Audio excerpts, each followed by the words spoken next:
好，介紹一下今次嘅呢條啦，比較特別色少少嘅，你見到佢係一條黑髮晶嚟嘅。咁但係有啲位咧，佢會有少少偏藍色嘅，咁就係屬於比較特別啦，好少會出到咁樣嘅。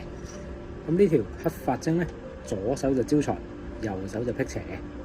咁佢仲可以增強呢個自信啦，同埋都係領導能力咁樣嘅，帶嚟一啲事業運咁樣啦。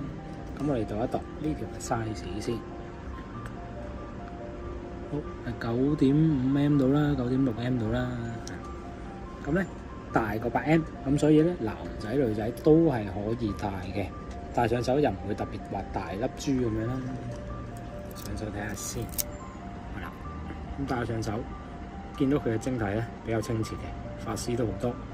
咁佢黑色嘅髮絲咧，其實就係黑碧璽嚟嘅，咁所以佢辟邪功效會比較 OK 嘅。咁記得喎，辟邪咧就要戴翻右手，招財就要戴翻左手。咁兩隻手交叉咁調轉咧，記得要淨化咗先好啦。